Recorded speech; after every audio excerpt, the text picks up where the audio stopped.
हाय everyone, इसमें हमसेन you are watching H T Reacts. Welcome back to the channel. कैसे हैं आप सब? ठीक ठाक हैं, उम्मीद करता हूँ अच्छे होंगे, हर खैरियत से होंगे, एंजॉय कर रहे होंगे। बिलावल भुट्टो जो है एससीओ में शिरकत के लिए जो हैं इंडिया चले गए हैं। और बहुत सारे ऐसे फैक्टर्स हैं जो कि ये फार्मेलिटी लग रहा है पहले जाने से पहले, और पहुंच अटैक से पहले जो है ना लग रहा था कि कोई ब्रेक थ्रू होगा 2019 के बाद जो है ना।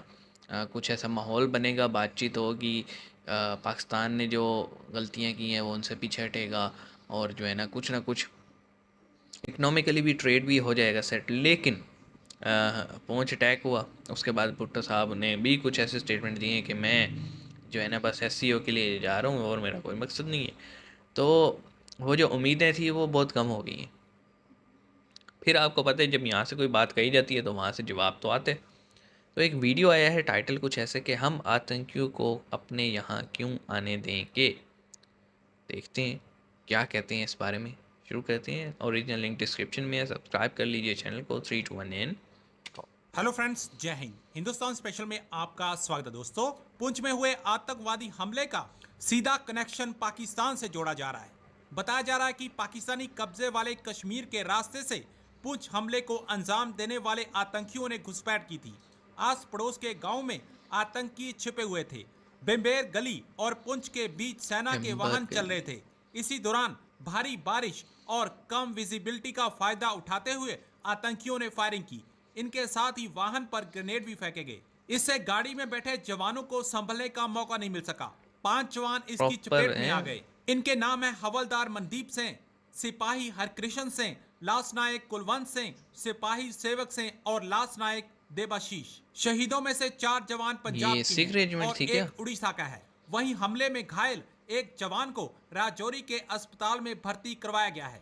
उधर फारूक अब्दुल्ला ने ऐसा बयान दिया है जिस पर नया घमासान छिड़ गया है। क्या? फारूक अब्दुल्ला ने कहा है कि जब तक भारत और पाकिस्तान के बीच बातचीत नहीं शुरू होती, ऐसे हमले पर लगाम नहीं लगेगी। मैंने जो खबरें आपको बताई मैंने इसलिए बताई कि पाकिस्तान और इंडिया कहाँ एक दूसरे के हम बड़े वो थे कि जनाब चलें, दोनों कंट्रीज़ एक दूसरे की तरफ बढ़ रहे हैं।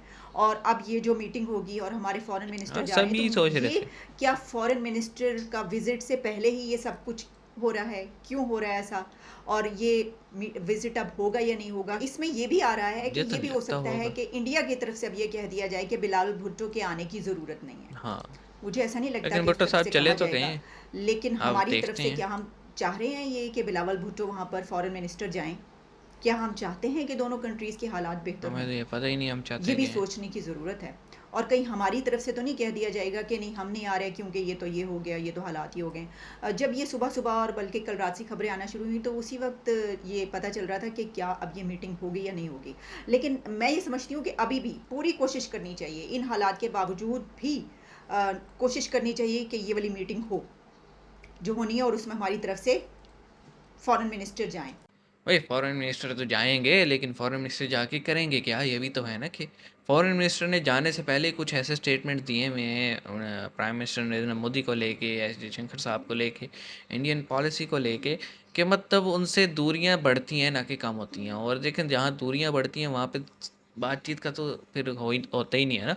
और देखें, बातचीत की ज़रूरत हमें है, इंडिया की ज़रूरत हमें है, इंडिया को हमारी ज़रूरत नहीं है। उनका सिर्फ ये है कि पाकिस्तान जो है ना, ये किसी तरह से वो उन्होंने अक्सर ये बयान दिया कि हम अपना पड़ोसी नहीं चेंज कर सकते। ठीक है, आप कुछ भी कर सकते हैं, पड़ोसी नहीं चेंज कर सकते। तो वो अगर हम अपना टेररिज्म पे लगाम डाल दें ना, हम चाहे स्टेट स्पॉन्सर्ड है या नहीं, या फिर ये जो तंजीमें हैं जो भी इन्हें कंट्रोल कर रहे हैं, जब तक हम इस पे लगाम नहीं डालेंगे ना और इनको लेथर परेड शुरू नहीं करेंगे, तब तक हमारे हालात जो है ना इसी तरह रहेंगे। हमारी इंडिया से बातचीत शुरू नहीं हो सकती।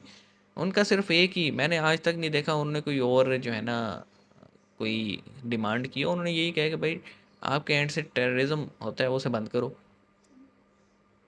बड़ी जायज़ सी बात है, होता तो है ना हमारे यहाँ। क्या सबको पता है कश्मीर के नाम पे क्या कुछ हो रहा है यहाँ पे, और कौन कौन सी तंजीमें काम कर रही हैं। तो इस पे डाटा भी है। तकरीबन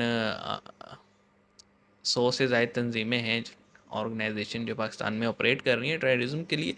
तो पता सबको होता है कौन कर रहे हैं, क्या कर रहे हैं, कैसे कर रहे हैं। बस नीयत की बात है कि कंट्रोल करने है कि नहीं। देखिए, मैं हमेशा ये कहता हूँ, किसी और के घर में आग लगाएंगे ना, अपने भी हाथ जलते हैं। भुगत रहे हैं ना हम। हमने अमेरिकन वार के चक्कर में जो वहाँ पे दरख्त उगाए थे तालिबानी, उनका फल टीटीपी की फॉर्म में हमें तंग कर रहे हैं ना, हमारे लोग मारे जा रहे हैं ना, तो इट्स बेटर कि हम ये दरख्त ही उखाड़ के फेंक दें। लेकिन शायद ही कोई ऐसा कोई आर्मी चीफ आए जो कि आवाम के बारे में सोचे और इन सिंपली कहूँगा ये जो जिहादी दगड़ दल्ले हैं ना, इनका सफाया किया जाए। मिलते हैं नेक्स्ट वीडियो में, अपना ख्याल रखिएगा। सी यू गाइस।